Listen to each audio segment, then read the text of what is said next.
இயேசுவின் நாமத்தில் நல்வாழ்த்துக்கள். ஆண்டவர் இந்த நேரத்தில் நம் ஒவ்வொருவரையும் ஆசீர்வதிப்பாராக.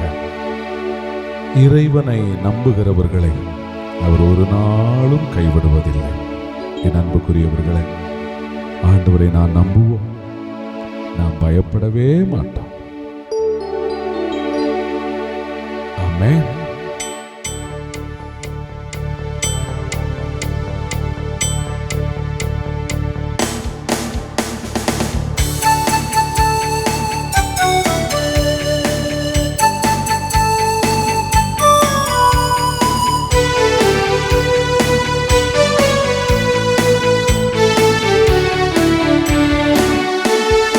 இறைவனை நம்பி இருக்கிறேன், எதற்கும் பயப்படேன்.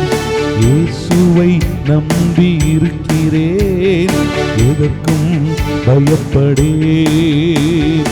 இவ்வுலகம் நமக்கெதிராய் என்ன செய்ய முடியும்? இவ்வுலகம் நமக்கெதிராய் என்ன செய்ய முடியும்? ஹல்லேலூயா, ஹல்லேலூயா, ஹல்லேலூயா, ஹல்லேலூயா, ஹல்லேலூயா, ஹல்லேலூயா, ஹல்லேலூயா, ஹல்லேலூயா. இயேசுவை நம்பி இருக்கிறேன், எதற்கும் பயப்படேன். இயேசுவை நம்பி இருக்கிறேன், எதற்கும் பயப்படேன். இவ்வுலகம் நமக்கெதிராய் என்ன செய்ய முடியும்? இவ்வுலகம் நமக்கெதிராய் என்ன செய்ய முடியும்?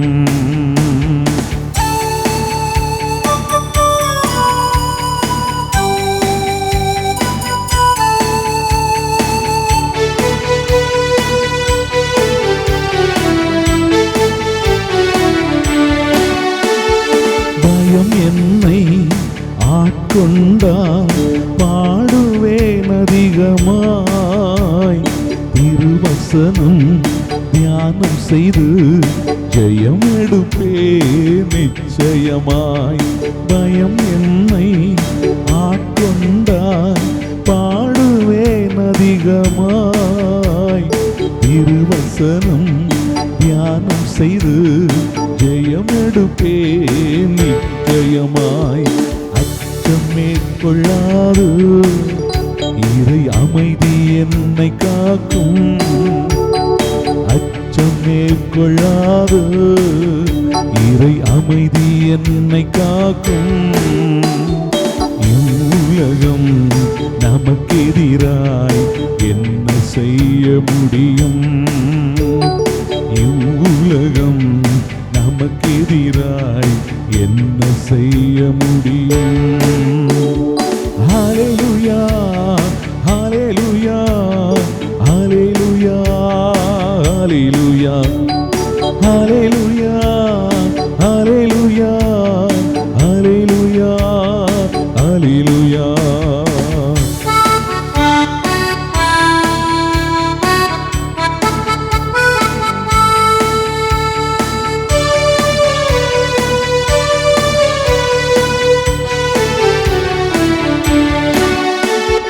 என் சார்பில் இருக்கின்றீர் என்பதை நான் அறிந்து கொண்டேன்.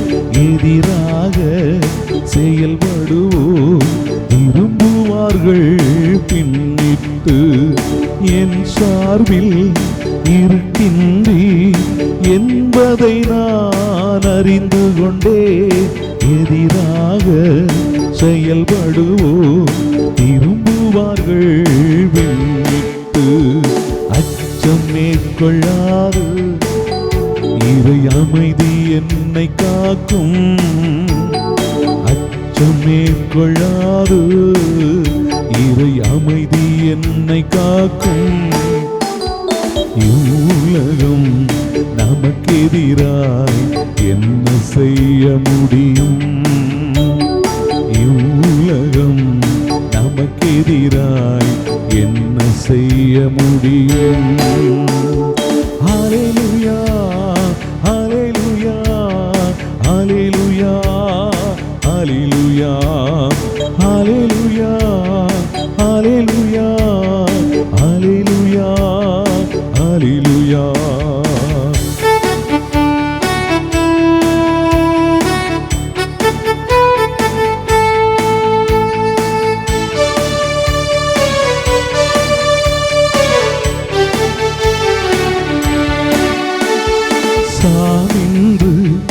என் உயிரை மீட்டீரே கிருபையினால் உம்மோடு நடந்திடுவே உயிர் வாழும் நாட்களெல்லாம் சாவின்று என் உயிரை மீட்டீரே கிருபையினால் உம்மோடு நடந்திடுவே உயிர் வாழும் நாட்களெல்லாம் அச்சம் மேற்கொள்ளாது இறை அமைதி என்னை காக்கும் அச்சம் மேற்கொள்ளாது இறை அமைதி என்னை காக்கும் இவ்வுலகம் எனக்கெதிராய் என்ன செய்ய முடியும் இவ்வுலகம் நமக்கெதிராய் என்ன செய்ய முடியும் ஹல்லேலூயா ஹல்லேலூயா ஹல்லேலூயா ஹல்லேலூயா ஹல்லேலூயா ஹல்லேலூயா ஹல்லேலூயா இறைவனை நம்பி இருக்கிறேன் எதற்கும் பயப்படேன் இயேசுவை நம்பி இருக்கிறேன் எதற்கும் பயப்படேன் இவ்வுலகம் நமக்கெதிராய் என்ன செய்ய முடியும் இவ்வுலகம் நமக்கெதிராய் என்ன செய்ய முடியும் ஹல்லேலூயா ஹல்லேலூயா ஹல்லேலூயா ஹல்லேலூயா ஹல்லேலூயா ஹல்லேலூயா ஹல்லேலூயா ஹல்லேலூயா ஹல்லேலூயா ஹல்லேலூயா ஹல்லேலூயா ஹல்லேலூயா.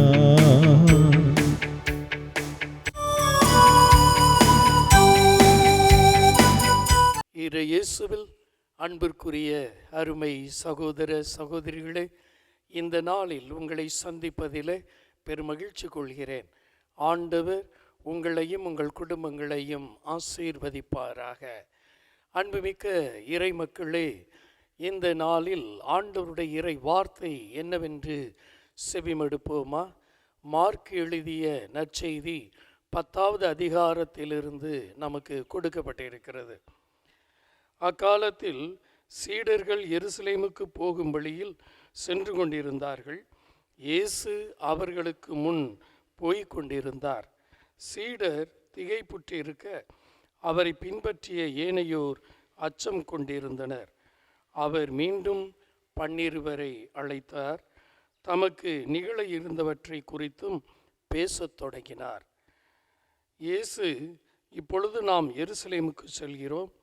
மானிட மகன் தலைமை குருக்களிடமும் மறைநூல் அறிஞர்களிடமும் ஒப்புவிக்கப்படுவார். அவர்கள் அவருக்கு மரண தண்டனை விதித்து அவரை பிற இனத்தவரிடம் ஒப்புவிப்பார்கள். அவர்கள் ஏளனம் செய்து அவர் மீது துப்பி சாட்டையால் அடித்து அவரை கொலை செய்வார்கள். 3 நாட்களுக்கு பின் அவர் உயிர் தழுவார் என்று அவர்களிடம் கூறினார். அன்பார்ந்தவர்களே, இயேசு எருசலேமுக்கு சென்றால் அங்கே விழாவிலே அவரை பிடித்து கைது செய்ய வேண்டும் என்று பரிசேயர்கள் அவர்கள் திட்டம் தீட்டிக் கொண்டிருக்கிறார்கள். மறைநூல் அறிஞர்கள் அதற்கு ஒத்துழைப்பு கொடுத்து கொண்டிருக்கிறார்கள். இப்படிப்பட்ட சூழ்நிலையில் யாருமே எருசலேமுக்கு செல்லக்கூடாது என்ற ஒரு நிலை ஏற்படுகிறது. ஆனால் இயேசு தன்னுடைய சீடர்களிடம், நீங்கள் செல்லுங்கள், நான் வரவில்லை என்கிறார். ஆனால் அவர்கள் சென்று கொண்டிருக்கின்ற பொழுதே இயேசு அவர்களுக்கு முன்பாக சென்று கொண்டிருக்கிறார். இதை பார்த்ததும் இயேசுடைய சீடர்கள் திகைப்புறுகிறார்கள். இது எப்படி இயேசு வரவில்லை என்று சொன்னார்? நாம் தான் நடந்து வந்து கொண்டிருக்கிறோமே, இப்பொழுது நமக்கு முன்னால் அவர் எப்படி சொல்ல முடியும்? அவருடைய அந்த இறை தன்மையிலே அவர் முன்கூட்டியே செல்கிறார். அப்பொழுதுதான் அந்த சீடர்களை வரவழைத்து சொல்லுகிறார், என் அன்பு சீடர்களே, நான் இப்பொழுது எருசலேமுக்கு வருகிறேன். அங்கே அவர்கள் என்னை தீர்ப்பிடுவார்கள், அதே போல துன்புறுத்த போகிறார்கள், மரண தண்டனை விதிக்கப் போகிறார்கள் போன்ற காரியங்களை தன்னுடைய சீடர்களுக்கு அறிவுறுத்துகிறார். அன்புமிக்க இறை மக்களே, துன்பம் இருக்கிறது, அங்கே தண்டனை இருக்கிறது என்பதை தெரிந்தும் இயேசு முன்னோக்கி நடக்கிறார். காரணம் என்ன? நான் வந்ததின் நோக்கம் துன்பப்படுவதற்காக. அன்பு மக்களே, நம்முடைய வாழ்வில் துன்பங்கள் இருக்கிறது என்றால் நாம் தைரியமாக முன்னேற மாட்டோம். நாம் செல்லக்கூடிய வழியிலே ஒரு பாம்பு நிற்கிறது என்றால் அந்த வழியிலிருந்து திரும்பி ஓட பார்ப்போம் அல்லவா? ஆனால் இயேசு முன்னோக்கி செல்கிறார். காரணம் என்ன?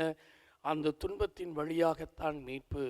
நாம் ஒவ்வொருவருடைய வாழ்விலும் நாம் சந்திக்கும் பல்வேறு தடைகளும் துன்பங்களும் கஷ்டங்களும் வேதனைகளும் நம்மை இயேசு போன்று உயிர்த்தெழச் செய்யும். நம்மை இயேசு போன்று இன்னொரு வாழ்விற்கு நம்மை இழுத்துச் செல்லும்.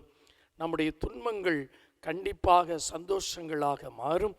நம்முடைய கஷ்டங்களும் நம்முடைய வேதனைகளும் ஆண்டவருடைய இரக்கத்தினால் மீண்டும் புத்துயிர் பெறும் என்ற நம்பிக்கையோடு நாம் தொடர்ந்து நம்முடைய பாடுகளை, நம்முடைய துன்பங்களை எதிர்கொள்ள தயாராவோம். துன்பங்களை கண்டு பயந்து ஓட வேண்டாம். துயரங்களை கண்டு பயந்து ஓட வேண்டாம். நோய்களை கண்டு அழ வேண்டாம். நமது நோய்களை அவர் தாங்கிக் கொண்டார். நம்முடைய துன்பங்களை அவர் சுமந்து கொண்டார். ஆதலால் இந்த ஆண்டவரிடம் நம்மையும் நம்முடைய கஷ்டங்களையும் ஒப்பு கொடுத்து, இயேசுவே, உம்முடைய சிலுவை பாடுகளோடு ஒப்பு கொடுக்கிறேன், எனக்கும் ஒரு உயிர்ப்பு ஞாயிறை தாரும் என்று ஜெபிக்கின்ற பொழுது நாமும் நம்முடைய துன்பங்களிலிருந்து விடுதலை அடைவோம். நம்முடைய குடும்பமும் உயர்வை பெறும். ஆண்டவர் ஒரு நாள் நம்மை உயர்த்துவார் என்ற நம்பிக்கையோடு ஜெபிப்போம். ஆமேன். இந்த நாளில் ஆண்டவர் உங்களை ஆசீர்வதிப்பாராக. God bless you all.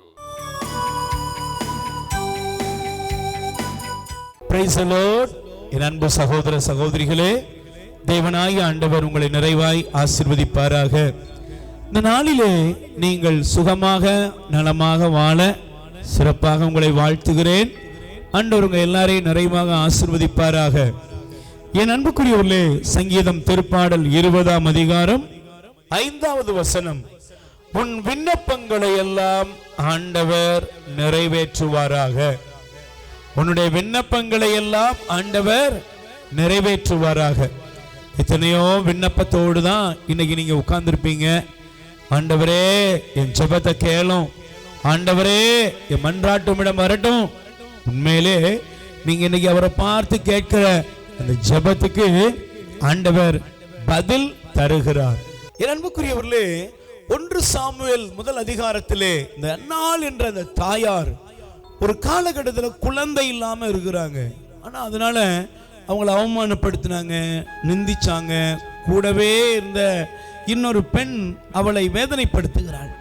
ஒரு நாள் ஆண்டவருடைய ஆலயத்தில் போய் தன் இதயத்தெல்லாம் ஊற்றி, ஆண்டவரே நான் வேதனையோடு இருக்கிறேன், உள்ளம் உடைஞ்சு வந்திருக்கேன், நான் ஒரு மலடின்னு மற்றவங்களால புறக்கணிக்கப்படுறேன் என்று சொல்லி கடவுளிடத்திலே அவள் விண்ணப்பம் செய்தாள், எனக்கு நீர் ஒரு ஆண்மகனை தாரும்.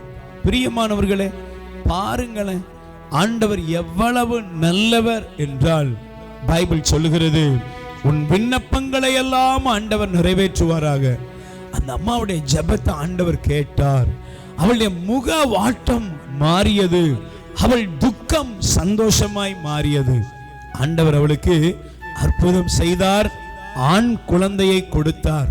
பாருங்களேன், இன்னைக்கு நீங்க ஒருவேளை இல்லை அப்படிங்கிற இடத்துல நிக்கிறீங்களா?